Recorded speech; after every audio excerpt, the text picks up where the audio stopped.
33, naging 32, 36, tapos 57, 131. Ano kaya yung next dito? Medyo bumaba ng 1 tapos umakyat na siya.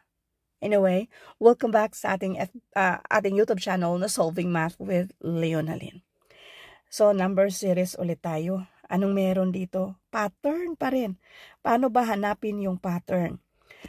So, kung napanood nyo or nanunood kayo ngayon kasi nag-take kayo ng mga daily quiz natin, tandaan na iba yung pattern na makikita nyo ngayon. Iba yung nasa mismong answer key doon. So, anyway, kunin natin yung difference kasi dahan-dahan naman siya nag-change. Ito ay minus 1. So, bigger number minus smaller number. So, this is plus 4. Bakit minus 1? Si 31, naging 32 man. So, mag-minus tayo ng 1.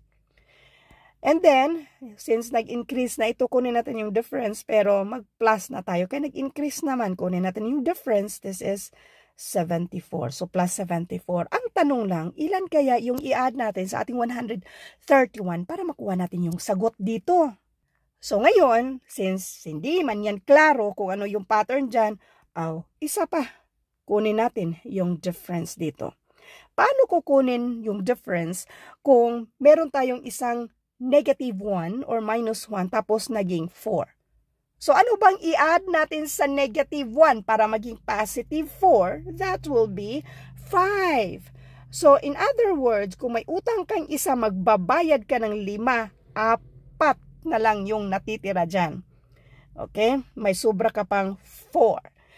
So therefore plus 5. Ito namang si 21 from 4, mag-add tayo ng 17 dyan kaya naging 21. Kunin pa rin yung difference. Ang difference dito ay 53. Hindi pa rin klaro yung pattern dito, di ba? So, kunin ko ulit yung mismong difference dito, which is 12. Ang difference dito ay 36. So, ano kayang meron? So, since si 36, kung i-divide natin ng 12, that is equal to 3. So, pwede natin gamitin yan. 12 times 3 equals 36. So, doon tayo sa pattern kung saan consistent lang na i-multiply natin ng 3 kung meron ba tayo makukuhang sagot dito. And by the way, meron tong mga choices ba. So, tingnan nyo lang sa description ng video ito yung mga choices dito. Hindi ko na ini-include. So, 36 times 3, this is 108. Si 108, yan yung i-add natin sa 53. So, this is 161. Si 161, yan ay yung pang-add natin sa 74. 74 plus 161, this is 235. Itong 235, siya na yung pang-add natin sa ating 131. So, 131 plus 235, this is 366. At ito ay nasa choices mismo. So, therefore, ito na yung sagot.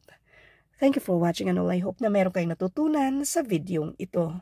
Thank you and God bless.